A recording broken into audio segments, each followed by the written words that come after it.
Hello friends, welcome to the civil services dream channel. दोस्तों, UPSC prelims 2018 में जो सवाल पूछे गए हैं वो हम पेपर सॉल्व कर रहे हैं। तो क्वेश्चन नंबर 41 है कि no criminal proceeding shall be instituted against the governor of a state in any court during his term of office. जब गवर्नर अपने ऑफिस के टाइम ड्यूरेशन में होते हैं तो उस टाइम पे कोई क्रिमिनल प्रोसीडिंग्स उनके अगेंस्ट इंस्टीट्यूट नहीं की जाती है। दोस्तों, जो दूसरा स्टेटमेंट है वो ये कह रहा है कि जो सैलरीज और इमोल्यूमेंट्स होते हैं गवर्नर के स्टेट में, उनको भी कम नहीं किया जाता है उनके ऑफिस के टाइम ड्यूरेशन में। तो आपको ये बताना है कि कौन सा स्टेटमेंट करेक्ट है। तो दोस्तों, दोनों स्टेटमेंट करेक्ट है, ए एंड बी। दोस्तों, जो गवर्नर होता है ये इसका रोल प्रेसिडेंट की तरह इक्विवेलेंट होता है। प्रेसिडेंट यूनियन लेवल पे होता है और स्टेट लेवल पे गवर्नर होता है। ये कॉन्स्टिट्यूशनल पोजीशन है। और दोस्तों, ये नॉमिनल हेड होता है। जैसे कि हम लोग को पता है कि नाम के लिए जो हेड होना पोजीशन मिला, सेरेमोनियल पोजीशन होता है ये। और रियल पावर जो होती है वो एग्जीक्यूटिव के पास होता है। तो नेक्स्ट देखते हैं। अगला सवाल है कि द वेल नोन पेंटिंग बनी ठनी बिलोंग्स टू द। आपको बताना है कि जो बनी ठनी पेंटिंग्स है वो कौन से स्कूल से बिलोंग करती है। तो दोस्तों, करेक्ट आंसर है डी, किशनगढ़ स्कूल से बनी ठनी पेंटिंग बिलोंग करती है, यानी Rajasthan. What is the terminal high altitude area defence third जिसको कहते हैं, उस वो न्यूज़ में रहता है, तो ये क्या है? क्या ये इजरायली रडार सिस्टम है, इंडिया का इंडिजीनियस एंटी मिसाइल प्रोग्राम है, अमेरिका का एंटी मिसाइल सिस्टम है, या फिर डिफेंस कोलैबोरेशन है between the Japan and the south Korea? दोस्तों, करेक्ट आंसर है इसका सी, ये अमेरिका का एंटी मिसाइल सिस्टम है। और ये दोस्तों ओरिजिन इसके यूएसए यानी अमेरिका में ये बनाया गया है और कुछ कंट्रीज़ को प्रोवाइड की जाती है प्रोटेक्शंस के लिए as a anti missile system. जैसे कि साउथ कोरिया में थार्ड की वो दी गई है यूएसए के द्वारा, यूएई को दी गई है और भी एक दो कंट्रीज़ को दी गई है। और दोस्तों, इसका फुल फॉर्म आप याद रखना, इसका फुल फॉर्म याद रखना, हाँ, terminal high altitude area defence. अगला सवाल है कि with reference to the cultural history of India, आपको बताना है, कंसीडर करना है फॉलोइंग स्टेटमेंट। और कह रहा है कि बताना है कौन सा स्टेटमेंट सही है। ठीक है, करेक्ट पूछा है, यहाँ आपको ध्यान देते रहना, ये करेक्ट है कि इनकरेक्ट पूछा है। तो करेक्ट पूछा है, कौन सा स्टेटमेंट सही है। तो फर्स्ट स्टेटमेंट है कि which of the most of the Tyagaraja kritis are devotional songs in praise of Lord Krishna. बहुत सारे जो त्यागराज कृतिज जो डिवोशनल गाने होते हैं, सॉन्ग्स होते हैं, वो लॉर्ड कृष्णा के को प्रेज करने के लिए गाए जाते हैं। त्यागराज ने क्रिएट किया है सेवरल न्यू राग। और अन्नामचार्य एंड त्यागराज जो है वो कंटेम्प्रेरीज है, मतलब एक ही टाइम ड्यूरेशन के हैं। Annamacharya kirtans are devotional songs in praise of the Lord Venkateswara. दोस्तों, आपको ऑप्शंस देखना है कि बताना है कौन सा करेक्ट आंसर है। तो दोस्तों, इसका करेक्ट आंसर हो जाएगा बी, 2 एंड 4, यानी कि इसमें 2 और 4 जो स्टेटमेंट है वो सही है और स्टेटमेंट 1 और स्टेटमेंट 3 गलत है। Tyagaraja created several new raga and Annamacharya kirtan are devotional songs in praise of Lord Venkateshwar. Which of the following are regarded as the main features of the rule of law? Rule of law का main features आपको बताना है। Limitations of powers, equality before law, people's responsibility to the government, liberty and civil rights. Liberty and civil rights, okay. दोस्तों, आपको बताना है कि कौन सा करेक्ट आंसर है। तो करेक्ट आंसर हो जाएगा सी, 1, 2 एंड 4। थर्ड ऑप्शन गलत हो जाएगा और आंसर हो जाएगा लिमिटेशंस ऑफ पावर सही है, equality before law and liberty and civil rights सही है।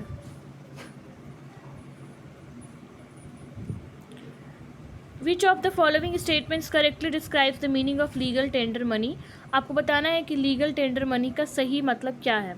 The money which is tendered in courts of law to defray the free of legal cases, the money which a creditor is under compulsion to accept in settlement of his claims, the bank money in the form of checks, draft, bill of exchange, etc., the metallic money in circulation in the country। तो दोस्तों, इसका correct answer हो जाएगा B, जो money है which a creditor is under compulsion to accept in settlement of his claims।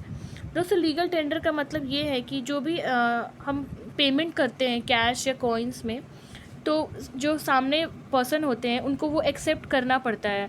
अगर आप किसी को कुछ रुपए दे रहे हैं, अगर वो कहते हैं कि ये पैसे हम नहीं लेते हैं, तो लीगल टेंडर है कि आप उन पे क्लेम कर सकते हैं, उनको लेना पड़ेगा, वो कंपल्सन है, otherwise you can claim. So next question है कि if a commodity is provided free to the public by the government, then the opportunity cost is zero, the opportunity cost is ignored, the opportunity cost is transferred from the consumers of the product to the tax paying public, and the opportunity cost is transferred from the consumers of the product to the government। तो दोस्तों correct answer है इसका सी, जो opportunity cost है वो transfer कर दी जाती है consumers of the product to the tax paying public के ऊपर। अगला सवाल है कि increase in absolute and per capita real gross national product do not connote a higher level of economic development if। दोस्तों यहाँ पूछा है डू नॉट, तो ए है industrial output fails to keep pace with agricultural output, agricultural output fails to keep pace with industrial output, poverty and unemployment increase and imports grow faster than export। दोस्तों correct answer है यहाँ पे सी, poverty and unemployment increase। दोस्तों इसका ये मतलब हुआ कि अगर जो पर कैपिटा इनकम है अगर वो एब्सोल्यूट तरीके से बढ़ता है और इकोनॉमिक डेवलपमेंट है नहीं हो रही है, तो क्यों नहीं हो रही है, अगर नहीं हो रही है मतलब कैसे नहीं हो रही है। तो दोस्तों आपको बताना है कि अगर पॉवर्टी और अनएम्प्लॉयमेंट भी इंक्रीज होता है साथ में, अगर ग्रॉस नेशनल प्रोडक्ट इंक्रीज होता है, तो वो higher level of economic development नहीं होगी उस टाइम पे। दोस्तों अगला सवाल है कि कंसिडर करना statement human capital formation as a concept is better explained in terms of a process which enables. Human capital formation जो है वो किस तरीके से हम बेस्ट एक्सप्लेन कर सकते हैं। Individuals of a country to accumulate more capital, increasing the knowledge, skill levels and capacities of the people of the country, accumulation of tangible wealth, accumulation of intangible wealth। दोस्तों आपको बताना है कि कौन सा यहाँ पे स्टेटमेंट करेक्ट है। तो दोस्तों यहाँ करेक्ट आंसर हो जाएगा सी, 2 and 4 यानी increasing the knowledge, skill levels और कैपेसिटी जब लोगों की बढ़ेगी तो वो कैपिटल फॉर्मेशन होगा, ह्यूमन कैपिटल फॉर्मेशन, एंड जब इनटेंजिबल वेल्थ बढ़ेगा तो वो होगा ह्यूमन कैपिटल फॉर्मेशन। और दोस्तों इनटेंजिबल वेल्थ का ये मतलब हुआ कि नॉलेज, स्किल्स बढ़ना, उसके साथ साथ इंटीग्रिटी वैल्यूज़ भी बढ़ना, ऑनेस्टी भी बढ़ना, ठीक है। Despite being a high saving economy, capital formation में not result in significant increase in output due to. तो दोस्तों कह रहे हैं कि despite being high saving economy में सेविंग्स बहुत हाई हो रही है, लेकिन फिर भी कैपिटल फॉर्मेशन जो है सिग्निफिकेंट रिजल्ट आउटपुट नहीं दे पा रहा है। ऐसा क्यों हो रहा है आपको बताना है। वीक एडमिनिस्ट्रेटिव मशीनरी की वजह से, इलिटरेसी, हाई पॉपुलेशन डेंसिटी या फिर हाई कैपिटल आउटपुट रेशियो की वजह से। तो दोस्तों इसका करेक्ट आंसर हो जाएगा high capital output ratio.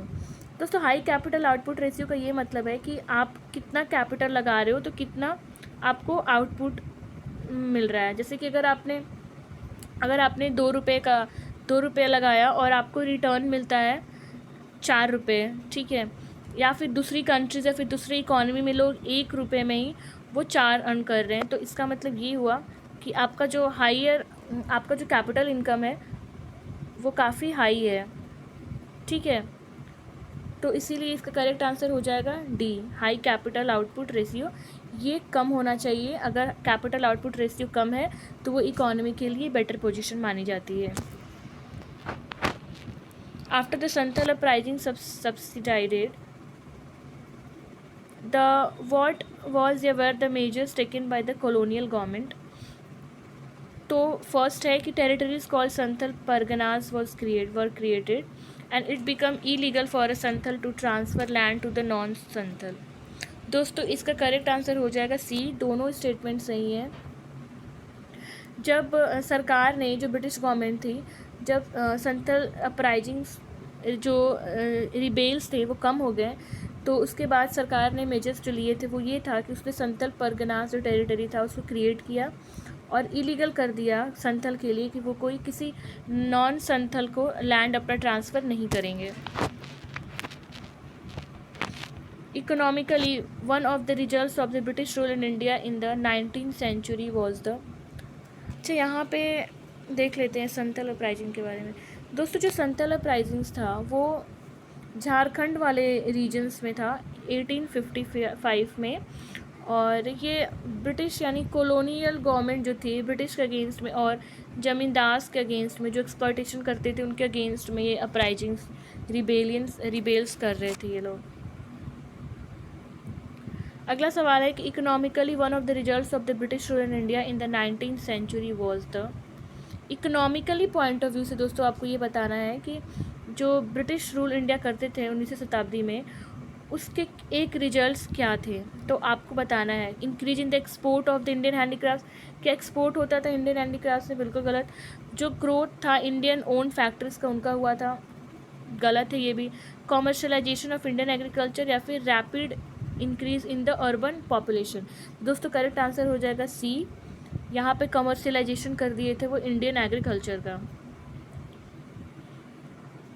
Next, if the president of India exercises his power as provided under article 356 of the constitution in respect of particular state, तो आपको बताना है कि ये कौन से पॉइंट सही होंगे, ए बी सी और डी। तो दोस्तों ए कह रहा है कि the assembly of a state is automatically dissolved, the powers of legislature of that state shall be exercisable by or under the authority of the parliament. Article 19 is suspended in that state and the president can make laws relating to that state.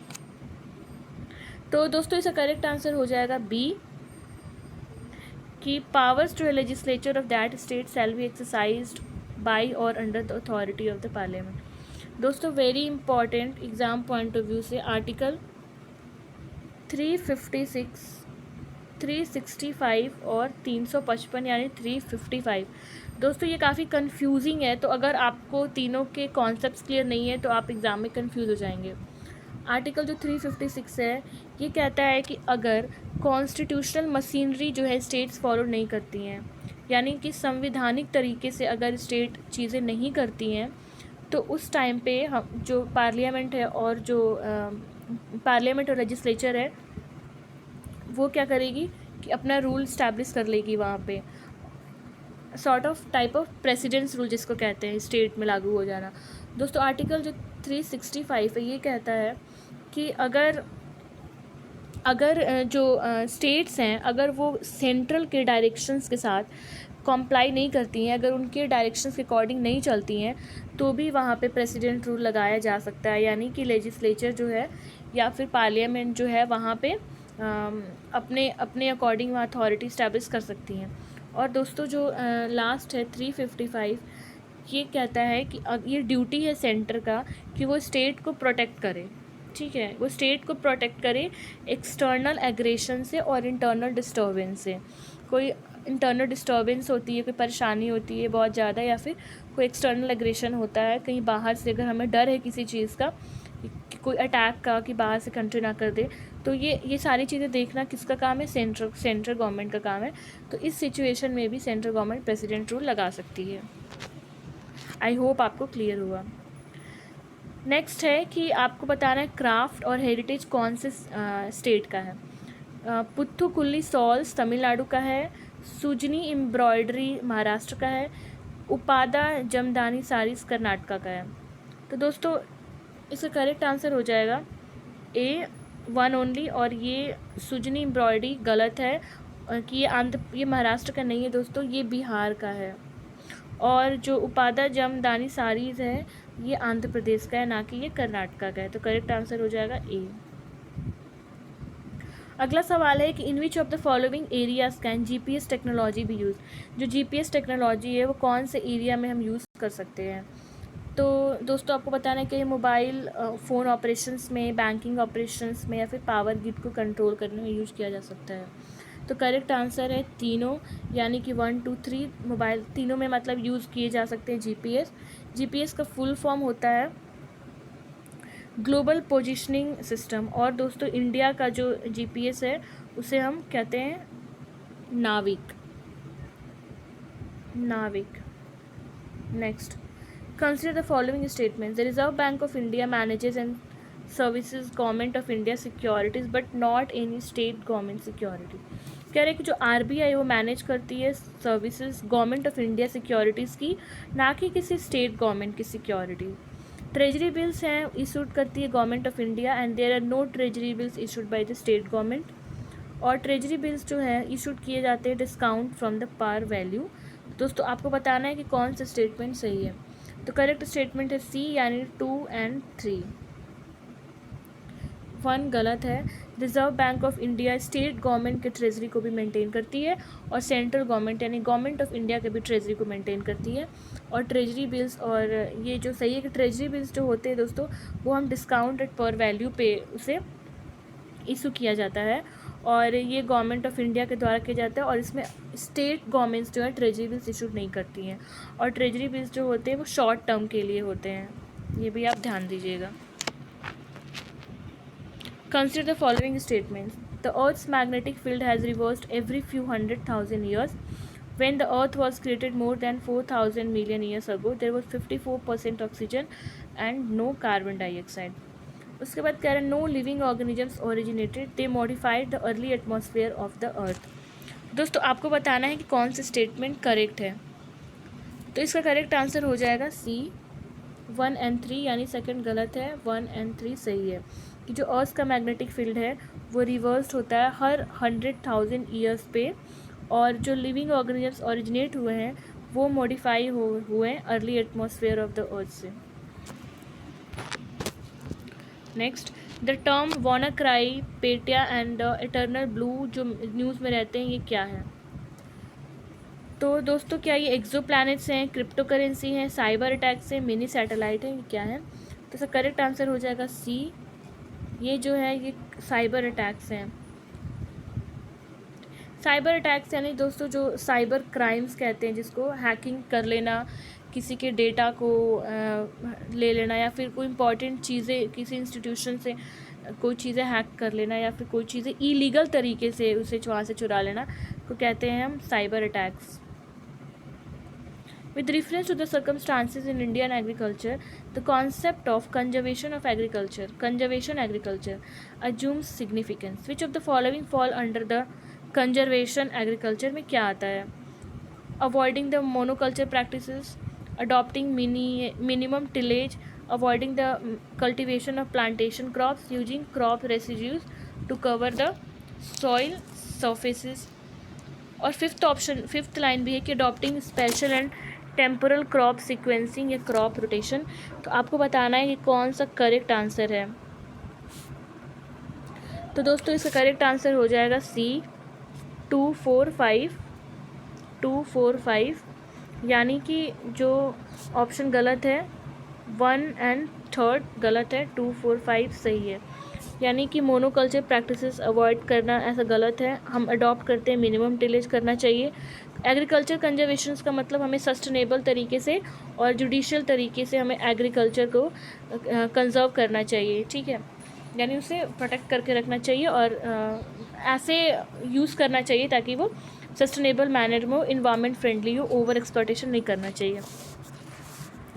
तो adopt minimum tillage and use crop residues to cover the soil surface and using this adopting special and temporal sequencing crop rotations। और दोस्तों आज का जो last question है वो ये है कि the term sixth mass extinction, जिसको सिक्स्थ एक्सटिंक्शन कहते हैं, ये न्यूज़ में रहता है, तो ये क्या है। ये widespread monoculture practices agriculture में, large scale commercial farming with indiscriminate use of chemicals in many parts of world that may result in loss of good native ecosystems। या फिर ये fears a possible collision of meteoroid का with the earth in a near future in the manner it happened 65 million years ago that caused the mass extinction of many species including those dinosaurs। large scale cultivation of genetically modified crops in many parts of world and promoting their cultivation in other parts of the world which may cause the disappearance of good native crop plants and the loss of food biodiversity। और दोस्तों last option है mankind's overexploitation या misuse of natural resources, fragmentation या natural loss of natural habitats, destruction of ecosystems, pollution and global climate change. तो दोस्तों इसका correct answer हो जाएगा डी, जो मैन काइंड की वजह से जो ओवर एक्सप्लॉयटेशन करते हैं इन मैन काइंड, और लॉस होती है, नेचुरल हैबिटेट डिस्ट्रक्शन होता है, उसका यही मतलब है 6th मास एक्सटिंक्शन। तो दोस्तों आज के लिए इतना ही। Thank you.